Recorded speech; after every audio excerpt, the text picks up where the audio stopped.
Hi guys, T here, back for part 6, the finale of how to craft your D&D campaign.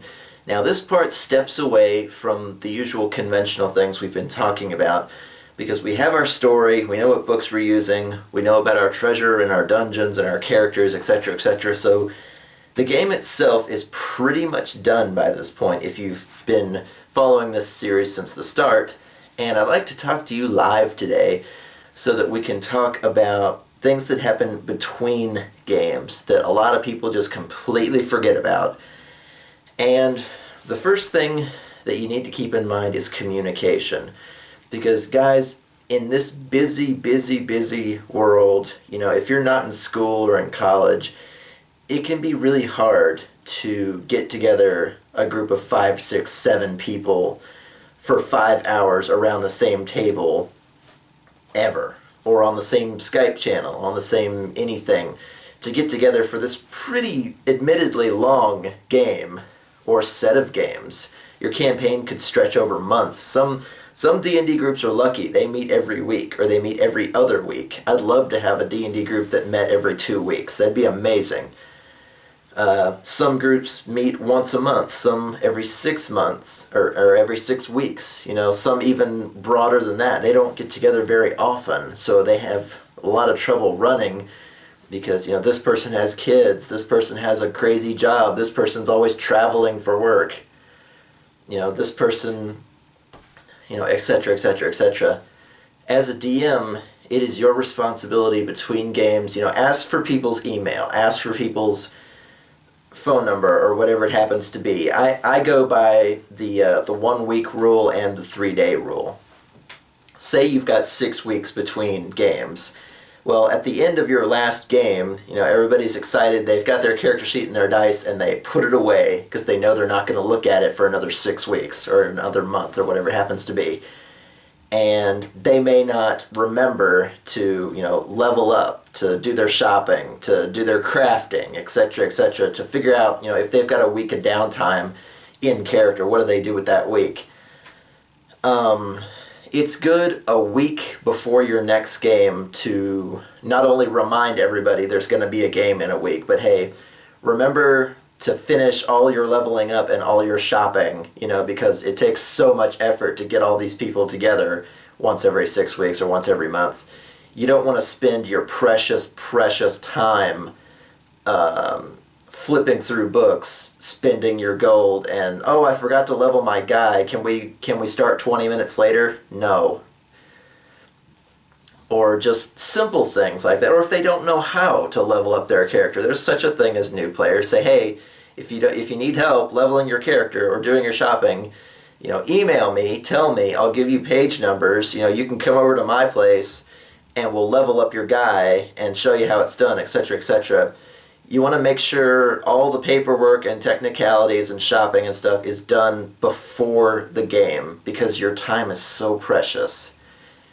So that's the 1 week rule for me. And then the 3-day rule is just checking in on everybody for me, because things come up. People, have sudden appointments. Their job needs them to stay late one day, or whatever might come up. Somebody's mom is sick. They're going to stay and take care of them. Make sure it doesn't come as a surprise at the very last freaking second that 2 of your players aren't going to be there, or your DM is sick. As soon as you know about it, whether you're a DM or a player, tell everybody else. Because everybody is looking forward to this game, because, again, it's been a month or 6 weeks or whatever. And if they're not going to have it, they don't want to come up to the 11th hour and go, oh, yeah, by the way, I can't come. Or, oh, yeah, I've got to go grocery shopping. My mom is sick in bed right now, and stuff like that. As soon as you know, tell everybody. And as a DM, it's up to you. Keep track of anything that might shift the time or place or date of your game, and tell everybody else as soon as humanly possible. Keep everybody, in line is the wrong word, but keep it tight-knit. Keep communication lines tight so everybody knows, hey, we're not going to have the game Saturday, it's going to be Sunday, and so and so has work on Sunday, so we're going to move it from 5:30 to 7:30, and make sure everybody knows as soon as you can. Make sure nobody's leveling up when they walk in the door or doing any shopping when they come in the door. And the same goes for you, DM. If you're having a game at your table, make sure you've got a mug of pencils, and your map is already laid out and your DM shield is already set up before everybody gets there. You need to be ready, because it's so hard. It's so hard. I'm 28, 29 years old. It's so hard to get a group together, physically or on Skype. So when you make it happen, when the stars align, or whatever amount of luck you might have, be ready when you're supposed to be. Be on time. Have all your shit in front of you. If you need the Monster Manual 2 and 19 figurines and a bunch of D6s and stuff, have all that set before the first person comes in the door, or before the first person jumps onto Skype. Be ready, because time is so precious now for a hobby like this, because so many people just don't have the time, or don't have the time as often as they used to when they were in school, like myself, or in a gaming guild like I was, or devoted communities are hard to come by compared to the number of people that want to play or need to learn to play. So don't waste anybody's time, is what I'm trying to say. And if plans change, get on top of it. Email everybody. I've had Facebook groups for several campaigns. Just be like, hey, we're moving the time to this because of X, or we're moving the day to this because of Y, or we're not going to meet physically, we're going to do a Skype call game this time around because so-and-so is sick and doesn't want to give his gross germs to everybody else in the group. Things like that. Stay up to date. Make sure your newer players are leveled up. Make sure all the shopping is done. Check in on everybody a week beforehand, and then check in on them again 3 days beforehand, just in case there's that last second hiccup. You want your game to happen. You want it to happen smoothly. You want to make sure everybody's on the same page.